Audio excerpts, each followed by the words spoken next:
Hello everyone, Conscientious Reefer here. And in today's video, I would just like to discuss kind of the good, the bad, and the ugly. Just what's going on with the tank.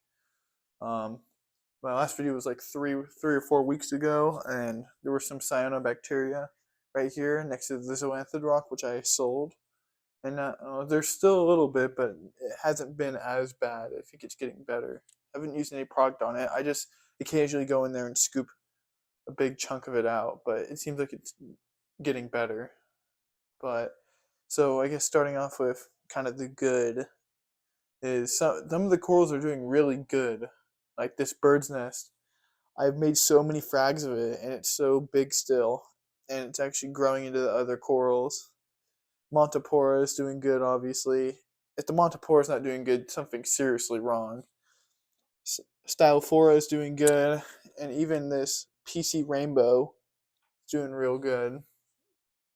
This torch coral is doing good. So some of the corals are doing good, but some of them aren't doing good. Which is weird how that works. Why are some corals doing good but others aren't? I guess let's start off with this strawberry shortcake. I kind of know the reason. You can see that patch right there of dead tissue. The bird's nest actually stung that, and overnight it nuked that whole patch. It's not as fresh. It appears to have stopped losing tissue, knock on wood, hopefully, but that was real hard to see. That's a pretty nice coral when it's colored up. Now it's all kind of sad right now. But the bird's nest is growing too fast. I might need to, like, get rid of 90% of it or something.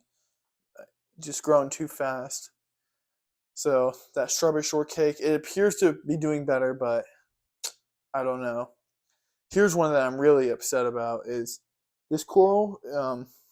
I purchased it as a red planet acropora, and I basically went out of town for a couple of days, and I fragged the bird's nest and I put it on the frag rack behind it, and I'm like, I went in the back of my mind, I'm like, hopefully something doesn't bump or shift these corals into each other so they're touching, and I'm like, that won't happen, and then I get home and it happened.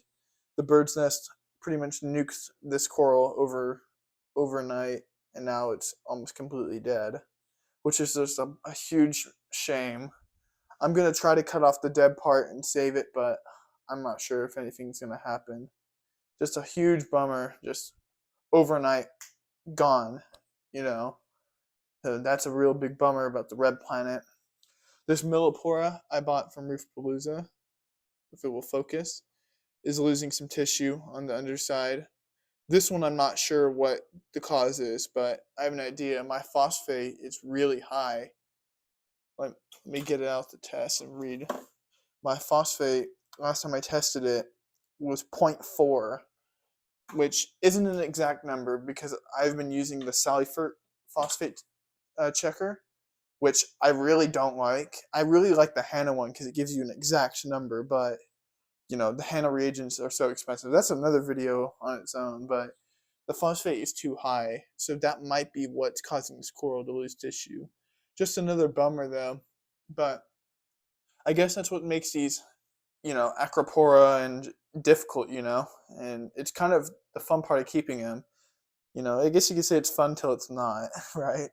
But it's not dead yet, just losing tissue, so I might have to do some emergency cutting. Maybe do another full sweep test later today or tomorrow and try to diagnose the problem.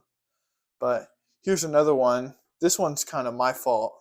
This green frog spawn used to be closer to that candy cane coral, and as you can see, it's not looking too good from the back. It's been um, getting stung like crazy, and it's just kind of hard. This tank, it's only 24 gallons, and I have way too much coral in it. It's hard because stuff is stinging each other now, and buying corals is fun, as you guys all know, but this one was another one that was my fault. Just sweepers from the candy cane or trumpet coral, just destroying that coral. Just a bummer.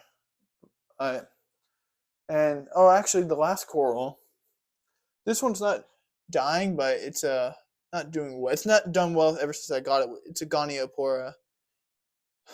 I'm just it's I got it for really cheap, like $20 at Reef. I think we went on the second day, and they were just giving deals out and stuff. But I don't know. It's just not doing too well. It's not dead. It's just not. I don't know why this camera won't focus, but it's not dead. It's just not thriving. It's just not happy. It's not extended. It's just surviving, I guess. I guess this is how it goes, though. I know they're pretty difficult to keep. I'm not too sure if my trace elements are spot on. I have not done an ICP test, but that could be the problem. Like manganese or something like that could be off, which is making it upset. But that's kind of the run through.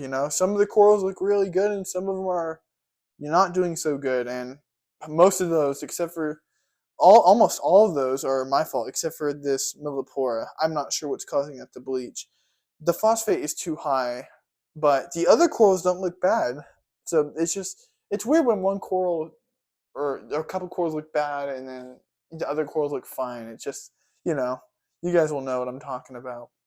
But I really have not been on top of pruning and fragging, you know, and I've been when you kind of get like not fall out of love with the hobby, but you kind of like take a little break. Like you still feed the tank, you still do everything, but you're not watching as many YouTube videos and you're not, you know, wiping the glasses often. That's kind of what happened to me these past couple of weeks, but we're back.